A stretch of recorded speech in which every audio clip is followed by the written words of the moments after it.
Good afternoon everyone, সবাইকে স্বাগত জানাই আমাদের চ্যানেল কনসেপ্ট রাশে। তো আমরা ট্রিগনোমেট্রি একটি কনসেপ্টকে নিয়ে আলোচনা করব, সেই কনসেপ্টটি প্রয়োগ এই অঙ্কের মধ্যে করব।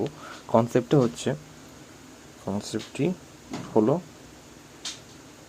Tan theta plus cot theta equal two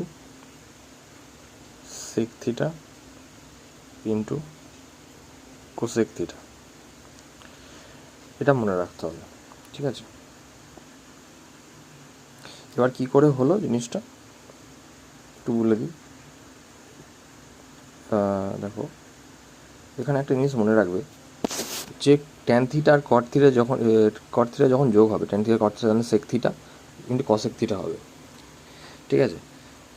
কীভাবে এলো আরেকবার করে এলাবোরেট করে নিই হালকা করে, যে tan theta plus cot theta মানে আমরা কি লিখতে পারি, sine theta by cos theta plus cos theta by sine theta. এবার এটাকে আমরা লিখতে পারি না যে 1 sine theta into cos theta? তো এটা আমরা লিখতে পারি। তো এবার সাইন থিটা মানে আমরা বলতে পারি কি 1 সাইন থিটা মানে লিখতে পারি কোসেক থিটা, আর কস থিটা 1 কস থিটা মানে লিখতে পারি সেক থিটা।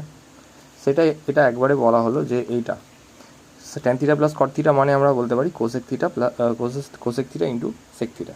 তাহলে এখানে অঙ্কে কীভাবে প্রয়োগ করব? অঙ্কে বলা হয়েছে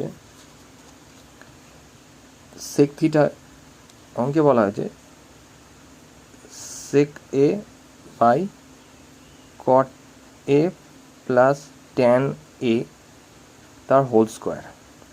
দেখো, কট এ প্লাস ট্যান এ এটা মানে আমরা কি জানলাম, সেক এ বাই, এটা মানে আমরা দেখলাম কি, এটা ফর্মুলা থেকে আমরা পেলাম কি সেক থিটা অর্থাৎ সেক এ ইন্টু কোসেক এ। তাহলে এখানে সেক এ কেটে গেল, তাহলে 1 কোসেক স্কোয়ার, কোসেক এ এতে রয়ে গেল। তাহলে 1 কোসেক স্কোয়ার এ মানে আমরা কি বলতে পারি, এটা মানে আমরা বলতে পারি সাইন স্কোয়ার এ।